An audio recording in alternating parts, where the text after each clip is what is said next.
धेरै दिनबाट छ व्यस्तता यो राजनीतिको कि जब ठुलो हुन्छन् बच्चाहरू मारिँदैन।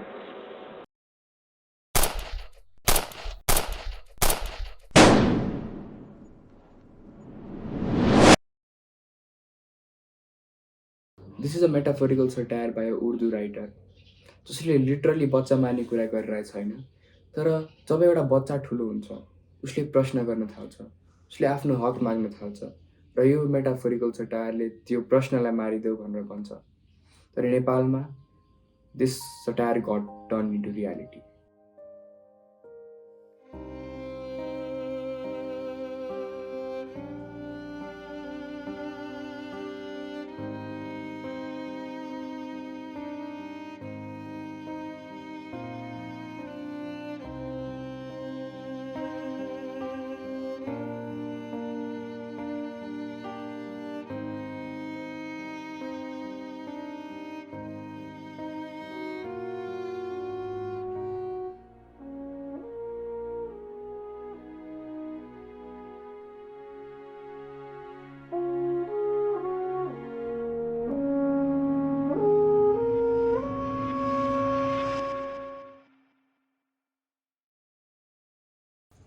हरेक राजनीतिक व्यवस्था एउटा बाचाबाट सुरु हुन्छ।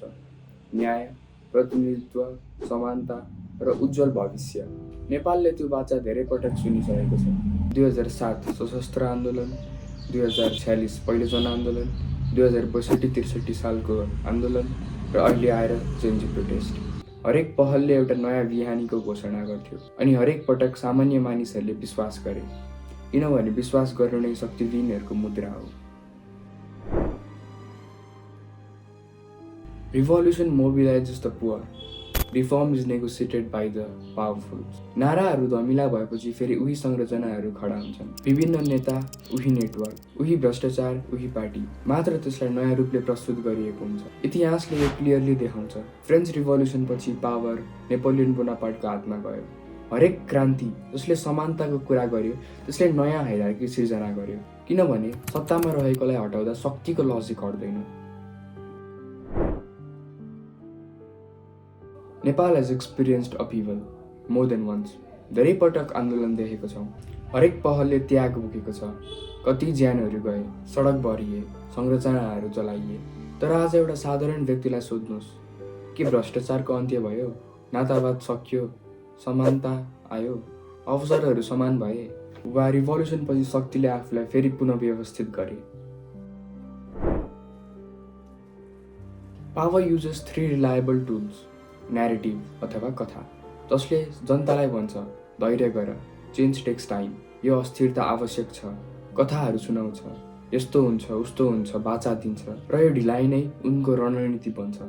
डिभिजन अथवा विभाजन, it fragments people, party against party, religion against religion, elder against youth. र विभाजित जनताले कहिले पनि राम्रो नेता चुन्दैन अनि जित सधैँ पावरमा भएकाहरूको नै हुन्छ।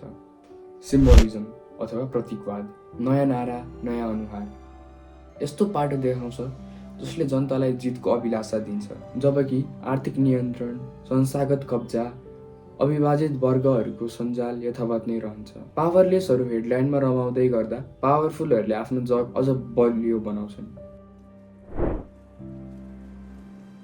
दशकौँ पछि एउटा यस्तो पुस्ता आउँछ जसले यो सब निहालिरहेको थियो, यी सबमै हुर्किरहेको थियो। उनीहरू मोनार्कीमा हुर्किएको थिएनन्, उनीहरूले रिपब्लिक इनहेरिट गरेका थिए। हामीलाई भनिएको थियो यो व्यवस्था हामीहरूकै हो, त्यसले हामीले यसलाई टेस्ट गर्यौँ। हामीले भ्रष्टाचारको विरोध गर्यौँ, प्रश्न सोध्यौँ, आफ्नो हक माग्यौँ। हामीले परम्परागत पार्टीको संरचना बिनै सडकमा उत्रियौँ। And that's what made us different. हामी कुनै परम्परागत पार्टीको वफादार थिएनौँ। हामी सबै पार्टीलाई एउटै रेखाभित्र राखेर प्रश्न गर्थ्यौँ। And that threatens everyone on the top, regardless of party colour. जब उनीहरूलाई थाहा भयो यिनीहरूको कुनै स्वार्थ छैन, सङ्गठन छैन, तब गोली चल्यो। Across the world, similar tensions have appeared. Students at Kent State University protesting war in 1970. Youth-led uprising during the Arab Spring. Citizens in Tiananmen Square in 1989. Different context, but similar dynamics. When a generation refuses inherited narratives, power feels exposed. Hannah Arendt, a German political theorist, said that violence appears when power begins to weaken. अर्थात् हिंसा तब आउँछ जब power कमजोर पर्छ. A government secure in legitimacy persuades, but a government insecure in legitimacy coerces. एउटा साँचो सरकारलाई law and order maintain गर्न फोर्स चाहिँदैन. It persuades, convinces, and relies on consent. When a government resorts to coercion against its peaceful citizens, it often signals that legitimacy is weakening. Violence can destroy power, but it cannot create genuine legitimacy. भन्नुको अर्थ हिंसाले पावरलाई त destroy गर्न सक्छ तर त्यसपछि एउटा बलियो सरकार बनाउन सक्दैन. एकचोटि प्रश्न सोध्नुस् त, why do revolution fail to change our everyday life? Because revolutionले एउटा सत्तामा भएको मान्छेलाई हटाएर अर्को मान्छेलाई सत्तामा पुर्याउँछ. If corruption is profitable, it will return. यदि संस्थाहरू कमजोर छन् भने तिनीहरू कब्जा हुन्छन्. If citizen disobeys after protest, elites reorganize it quietly. दुई प्रकारको सरकार हुन्छन्, टेम्पोरेरी र पर्मनेन्ट. टेम्पोरेरी सरकार हामीले भोट गरेर बनाउँछौँ भने पर्मनेन्ट सरकार इज अ ब्युरोक्रेसी जसलाई केही फरक नै पर्दैन. संस्थागत सुधार बिनाको क्रान्ति एउटा इमोसनल रिलिज मात्र हुन्छ. जवाफदेहिता बिनाको चेन्ज एउटा देखावटी चेन्ज मात्र हुन्छ. हुम्लाको त्यो आमा जसले आफ्नो कोख रित्याउनु पर्यो, अब जे भए पनि उनको जीवनमा के नै फरक पर्छ. When children grow up, they get murdered, sometimes physically, often politically, and always symbolically. तर गहिरो खतरा बेग्लै छ. के हुन्छ जब बच्चा ठुलो हुन्छ र ठ्याक्कै त्यस्तै बन्छ जुन व्यवस्थाको उसले विरोध गर्थ्यो. त्यो शक्तिको शान्त विजय हो. History does not guarantee progress, it records the pattern. अनि त्यो प्याटर्न क्लियर छ. यदि जनताले परिवर्तनको उत्सव मनाउँछन् तर पावरलाई रिडिजाइन गर्दैनन् भने पावरले उनीहरूलाई फेरि रुल गर्छ.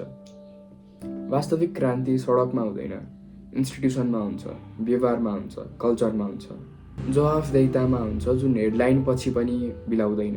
प्रश्न यो होइन कि नेपालले परिवर्तन गर्छ कि गर्दैन, तर प्रश्न यो हो कि नेपालीले परिवर्तन गर्छ कि गर्दैन. भन्नुको मतलब नेपालीको माइन्डसेटमा परिवर्तन आउँछ कि आउँदैन. एउटा क्रान्ति तब मात्र सफल हुन्छ जब मान्छेको माइन्डसेटमा चेन्ज आउँछ. एउटा व्यक्तिलाई शक्तिबाट हटाएर अर्को व्यक्ति राख्दैमा त्यसले केही फरक पार्दैन.